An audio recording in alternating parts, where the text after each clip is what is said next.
नमस्कार दोस्तों, हर हर महादेव, जय भोलेनाथ। भक्तिभाव चैनल में मैं आपका स्वागत करती हूँ। तो दोस्तों, आज मैं बात करने वाली हूँ अमावस्या तिथि के बारे में, वर्ष 2024 के अमावस्या तिथि के बारे में। इस तिथि पर आपको कुछ विशेष उपाय करना होगा जिससे आपके जीवन में चल रही समस्याएं या आपका बच्चा बीमार है तो अमावस्या तिथि के उस छोटा सा सरल सा उपाय है। तो इस उपाय को करने से आपके जीवन में चल रही समस्याएं और कुंडली में अगर कोई दोष है तो इसका भी उपाय बताएंगे हम इसमें। और यदि आपका छोटा बच्चा है वो बहुत बीमार रहता है तो इसका भी उपाय है। तो छोटे छोटे उपाय करने से ठीक हो जाएगा आपका।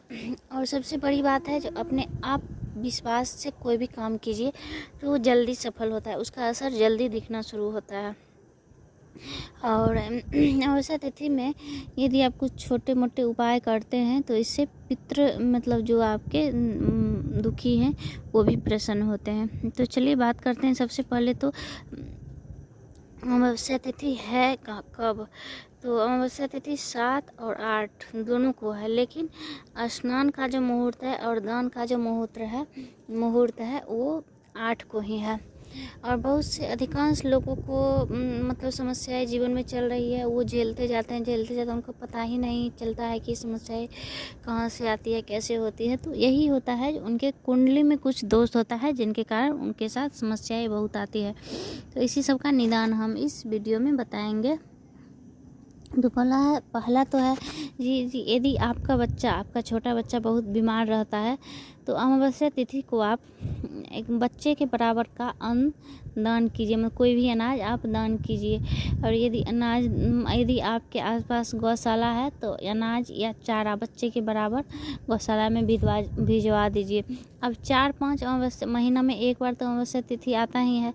अब 4-5 महीना करके देखिए, आपको बहुत राहत मिलेगा और बहुत आपको इससे बहुत राहत मिलेगा इससे आपको, और सारी समस्याओं से धीरे धीरे आपको छुटकारा मिलना शुरू हो जाएगा। इससे लोग इस दिन लक्ष्मी प्राप्ति के लिए हवन करते हैं या कुछ दीपक जलाते हैं या मोखा पर जैसे मेन गेट का जो चौखट होता है, मोखा पर दीपक व अन्य तरह के चौमुख या अन्य तरह के दीपक जलाते हैं। तो ये भी उपाय है लक्ष्मी प्राप्ति के लिए, ये भी आप अमावस्या के दिन कर सकते हैं, इससे लक्ष्मी प्राप्ति होती है। और तो ये सब आपको करना किस दिन है? 7 तारीख को या 8 तारीख को, किस दिन को कि अमावस्या तिथि तो इस बार दोनों दिन है। तो देखिए, आप ना करने को तो आप 7 को भी कर सकते हैं, लेकिन आपको सही मायने में 8 तारीख को ही करना है, उत्तम रहेगा आपको करना है। कोई दिक्कत नहीं है तो आप 7 तारीख को भी 8 को करें। और यदि आपको कोई प्रॉब्लम आ रहा है तो आप 7 तारीख को भी कर सकते हैं, इसमें कोई दिक्कत नहीं है, लेकिन ज़्यादा उत्तम 8 तारीख को करने से होगा। और यदि आप 8 तारीख को स्नान दान की अमावस्या मनाते हैं, क्योंकि अमावस्या और पूर्णिमा में स्नान और दान दो ही चीज़ का बहुत बड़ा महत्व होता है, तो आप 8 के ही शाम को दीपक वाला जो उपाय है 8 के ही शाम को आपको करना है। तो मौका पर दीपक और या लक्ष्मी प्राप्ति के लिए यदि आप भी हवन करना चाहते हैं तो आप भी 8 को ही कर सकते हैं। और अमावस्या तिथि को स्नान के बाद आपको सूर्य भगवान को जल देना एकदम ज़रूरी है। जल आप ज़रूर चढ़ाइए। उसके बाद जल देने के बाद आप अपने घर में तुलसी जो आप पौधा रखते हैं, तुलसी माता को भी अवश्य जल दे उस दिन, क्योंकि तुलसी हरि प्रिया है, इनकी पूजा से नारायण बहुत प्रसन्न होते हैं।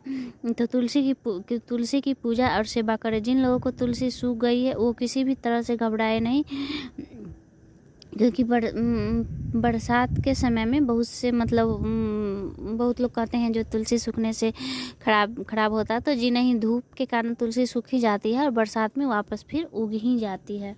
तो इससे घबराए नहीं। आप जहाँ पर आपका तुलसी का जो भी गमला में रखते हैं उसमें भी अगर तुलसी नहीं है तो उसमें आप जल दे सकते हैं। तो चलिए, इसी के साथ हम आज का ये वीडियो समाप्त करते हैं। वीडियो अच्छी लगी तो लाइक कमेंट ज़रूर कीजिएगा, और नए हैं तो प्लीज़ चैनल को सब्सक्राइब कर लीजिएगा।